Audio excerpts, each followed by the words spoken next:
सिया राम मैं सब जग जानी, करहूँ प्रणाम जोर जुग पानी।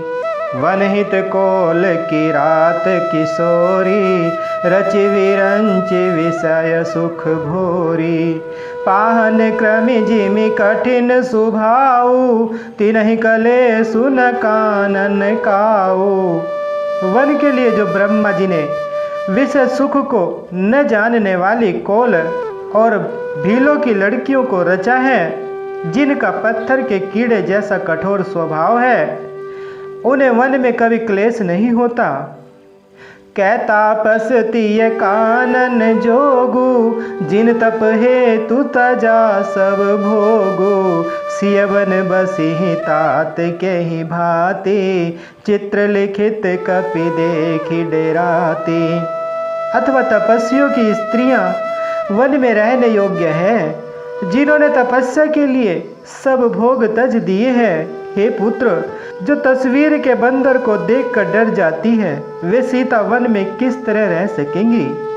सुरसर सुभग बनज बनचारी, डाबर जोगु की हंस कुमारी। अस विचारी जस आयसु होई, मैं सिख देऊं जान की ही सोई। देव सरोवर के कमल वन में विचरण करने वाली हंसिनी क्या गड़ाइयों तलैयों में रहने के योग्य है? ऐसा विचार कर जैसी तुम्हारी आज्ञा हो, मैं जानकी जी को वैसी ही शिक्षा दूं। जो सिय भवन रहे कह अम्बा, मोहि कह होई बहुत अवलंबा। सुनि रघुवीर मातु प्रिय बानी, सिल स्नेह सुधा जनुसानी। माता कहती हैं, यदि सीता घर में रहे तो मुझको बहुत सहारा हो जाए। श्री रामचंद्र जी ने माता की प्रिय वाणी सुनकर जो मानो सील और स्नेह रूपी अमृत से सनी हुई थी, कही प्रिय वचन विवेक में, कीनी मातु परितोष। लगे प्रबोधन जानकी ही, प्रगति विपिन गुण दोष। विवेक में प्रिय वचन कहकर माता को संतुष्ट किया। फिर वन के गुण दोष प्रकट करके वे जानकी जी को समझाने लगे। मातु समीप कहत सकुचाही, बोले समऊ समुझि मन माही। राजकुमारी सिखावन सुनहूँ, आन भांति जिय जनि कछु गुनहूँ। माता के सामने सीता जी से कुछ कहने में सकुचाते हैं, पर मन में यह समझकर कि यह समय ऐसा ही है, वे बोले, हे राजकुमारी, मेरी सिखावन सुनो, मन में कुछ दूसरी तरह न समझ लेना। आपन मोर नीक जो चाहूँ, वचनु हमार मानि ग्रह रहूँ। आयसु मोर सासु सेवकाई, सब विधि भामिनी भवन भलाई। जो अपना और मेरा भला चाहती हो तो मेरा वचन मानकर घर रहो। हे भामिनी, मेरी आज्ञा का पालन होगा, सास की सेवा बन पड़ेगी, घर रहने में सभी प्रकार से भलाई है। एहि ते अधिक धर्म नहीं दूजा, सादर सासु ससुर पद पूजा। जब जब मातु करी सुधि मोरी, होई प्रेम विकल मति भोरी। आदर पूर्वक सास ससुर के चरणों की पूजा, सेवा करने से बढ़कर दूसरा कोई धर्म नहीं है। जब जब माता मुझे याद करेंगी और प्रेम से व्याकुल होने के कारण उनकी बुद्धि भोली हो जाएगी, वे अपने आप को भूल जाएंगी। तब तब तुम कही कथा पुरानी, सुंदरी समुझाए हूँ मृदुबानी। कहूँ सुभाय सपत सत मोई, सुमुखी मातु हित राखहूँ तोही।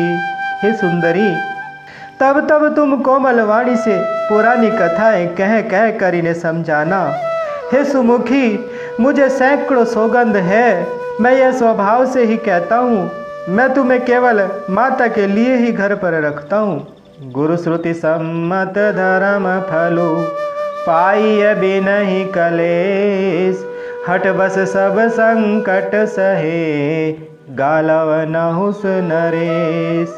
मेरी आज्ञा मानकर घर पर रहने से गुरु और वेद के द्वारा सम्मत धर्म के आचरण का फल तुम्हें बिना ही क्लेश के मिल जाता है, किंतु हट के वश होकर गालव मुनि और राजा नहुस सब ने संकट ही सहे हैं। मैं पुनि करी प्रवान पितु बानी बेगी फिरब सुनी सुमुखी सयानी। दिवस जात नहीं लागी ही बारा सुंदरी सिखवनु सुनहु हमारा। हे सुमुखी, हे सयानी सुनो, मैं भी पिता के वचन को सत्य करके शीघ्र ही लौटूंगा, दिन जाते देर नहीं लगेगी। हे सुंदरी, हमारी यह सीख सुनो, जो हठ करऊं प्रेम बस बामा तो तुम दुख पाओब परिणामा। काननु कठिन भयंकर भारी घोर धाम हिम बारी बयारी। हे वामा, यदि प्रेम बस हट करोगी तो तुम परिणाम में दुख पाओगी। वन बड़ा कठिन, क्लेशदायक और भयानक है। वहाँ की धूप, जाड़ा, वर्षा और हवा सभी बड़े भयानक हैं। कुछ कंटक मग का कर नाना चलब पया देहि बिनु पद त्राना। चरण कमल मृदु मंजु तुम्हारे मार्ग अगम भूमि धर भारे। रास्ते में कुछ कांटे और बहुत से कंकड़ हैं, उन पर बिना जूते के पैदल ही चलना होगा। तुम्हारे चरण कमल कोमल और सुंदर हैं। रास्ते में बड़े दुर्लभ पर्वत हैं। कंदर खोह नदी नद नारे अगम अगाध न जाहि निहारे। भालू बाग व्रक के हरि नागा करहि नाद सुनि धीरजु भागा। पर्वतों की गुफाएं, खो धर्रे, नदियाँ, नद और नाले ऐसे अगम्य और गहरे हैं कि उनकी ओर देखा तक नहीं जाता। रीछ, बाघ, भेड़िए, सिंह और हाथी ऐसे भयानक शब्द करते हैं कि उन्हें सुनकर धीरज भाग जाता है। भूमि शयन बल कल बसन असनु कंद फल मूल।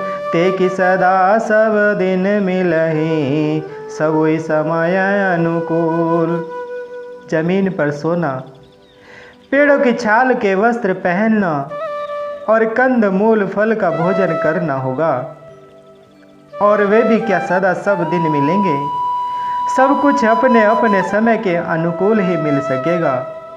मंगल भवन अमंगल हारी द्रवहु सुदशरथ अजर बिहारी।